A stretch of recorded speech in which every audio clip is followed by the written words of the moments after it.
Comment aujourd'hui dépasser le taux d'endettement maximum de 35% que vous imposent les banques si vous souhaitez investir dans l'immobilier? C'est ce que nous allons voir aujourd'hui dans cette nouvelle vidéo.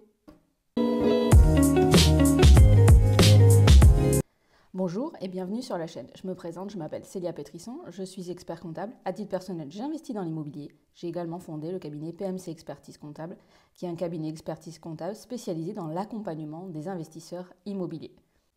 Aujourd'hui, on va faire un point sur une question qui est fondamentale quand on cherche à investir dans l'immobilier, ou en tout cas à continuer ses investissements immobiliers locatifs, c'est le taux d'endettement aujourd'hui que nous imposent les banques.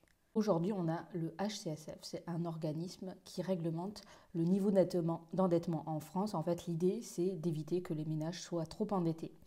Donc auparavant, c'était des réglementations qui étaient proposées aux banques en termes de limitation du taux d'endettement, et aujourd'hui, ces critères du HCSF sont imposés en banque qui doivent les respecter. Déjà au niveau du taux d'endettement, donc très simplement, qu'est-ce que c'est que le taux d'endettement de 35%?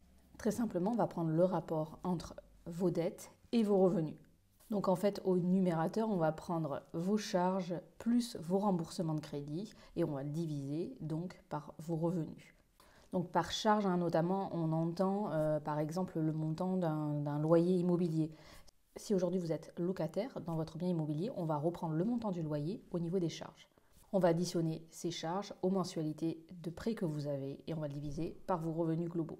Donc très simplement, par exemple aujourd'hui vous avez 3 000 € de revenus par mois, vous avez 1 000 € de loyer et 500 € de remboursement de crédit perso, par exemple un crédit conso ou un crédit voiture.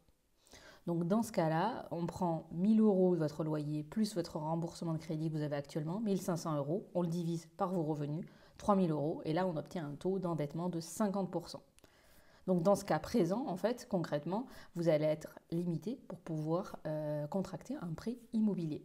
À noter que si vous avez déjà investi dans l'immobilier, même chose, on va prendre au numérateur, on va prendre le montant des remboursements de crédit que vous avez concernant vos projets immobiliers. Par contre, bien sûr, au niveau de vos revenus, on va additionner les loyers que vous percevez, mais souvent, les banques vont les pondérer, vont prendre à peu près 70% des revenus locatifs.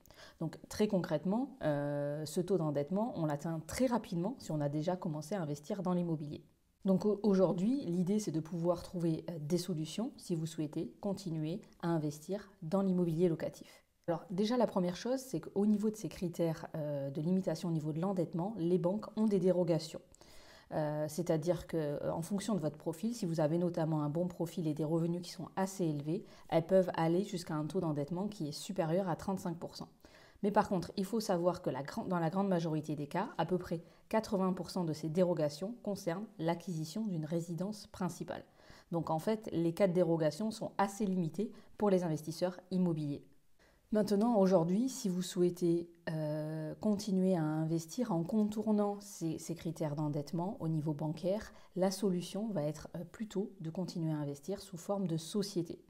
C'est-à-dire que passer un certain niveau d'endettement personnel, la banque ne va plus vous prêter à titre personnel, mais elle va pouvoir accepter de vous prêter si vous investissez avec une société, une SCI par exemple à l'impôt sur les sociétés ou une société commerciale, SARL ou SAS. Parce qu'effectivement, si vous investissez en société, en fait, la banque va traiter votre projet comme un projet professionnel et elle ne va plus être contrainte par ces critères d'endettement.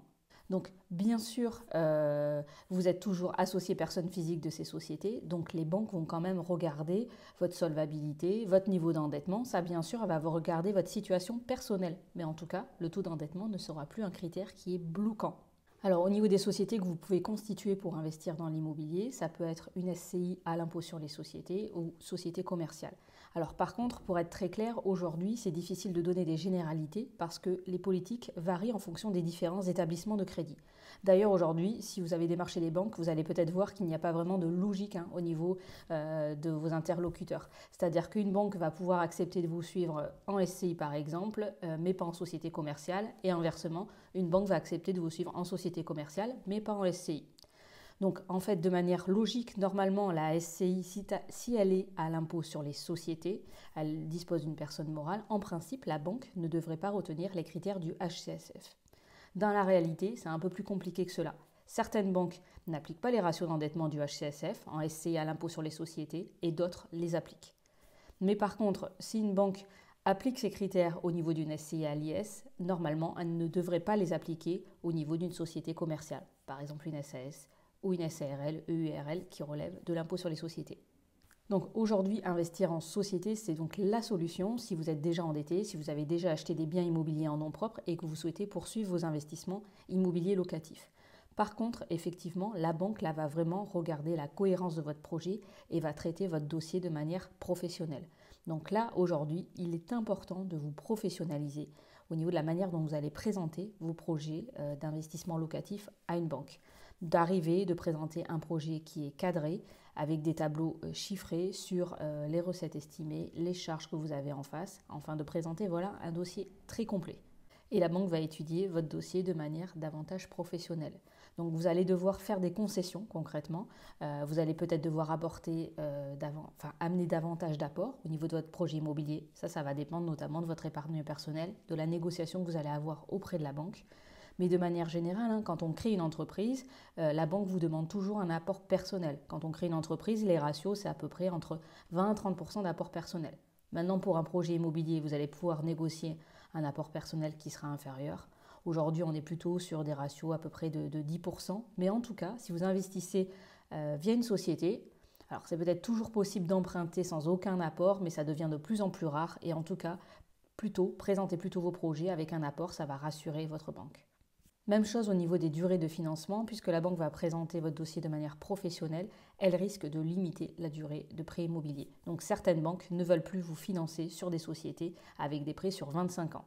Même chose encore, c'est difficile de présenter des généralités parce que les politiques sont complètement différentes en fonction des différents établissements bancaires.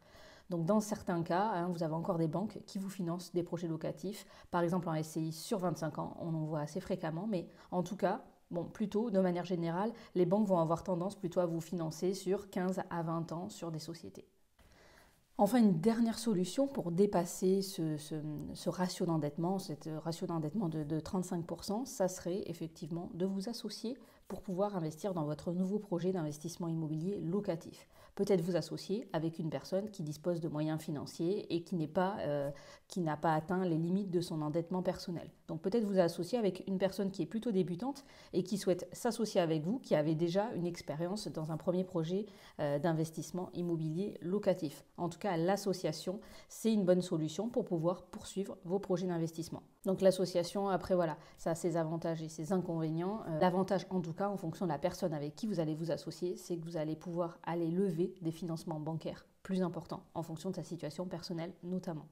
L'inconvénient, comme dans tout projet d'association, l'association c'est un petit peu comme un mariage concrètement, donc ça a ses avantages, ses inconvénients, ça peut vous permettre d'aller plus vite, mais par contre il faut être associé avec la bonne personne, avoir la même vision des choses, la même vision du développement, puisqu'en fait là votre projet d'investissement immobilier, on va comparer ça plutôt à un projet entrepreneurial.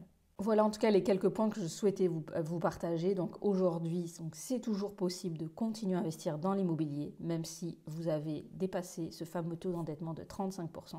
Donc d'ailleurs, c'est un taux qui arrive assez vite quand on investit déjà, quand on a déjà des biens locatifs à titre personnel. Donc il y a toujours des possibilités. Maintenant, les banques vont étudier davantage votre situation et voir vraiment votre projet de manière globale. Et en tout cas, il faut vraiment professionnaliser la manière dont vous présentez vos projets d'investissement immobilier. Et il existe toujours donc des solutions pour pouvoir continuer à vous faire financer. Donc on voit des projets qui émergent tous les jours avec des personnes qui sont déjà endettées et qui ont dépassé ce fameux seuil de 35%. Il ne faut pas se décourager, il faut aller solliciter de nombreux établissements bancaires parfois pour pouvoir trouver un partenaire qui vous suit. L'important aujourd'hui, c'est de trouver un partenaire qui vous suit sur vos projets. Peu importe les conditions, j'ai envie de dire. Aujourd'hui, le taux d'intérêt ne fait pas tout. Ne soyez pas buté au niveau du taux d'intérêt. Il faut voir le projet en sa globalité. Et moi, aujourd'hui, je préfère trouver un partenaire bancaire qui me fait confiance et qui va me suivre dans mes prochains projets d'investissement locatif plutôt que de trouver l'établissement bancaire avec le taux d'intérêt le plus bas, mais qui acceptera pas forcément de me suivre dans mes prochains projets. Il faut savoir aussi que la relation bancaire, c'est aussi une affaire, une relation humaine.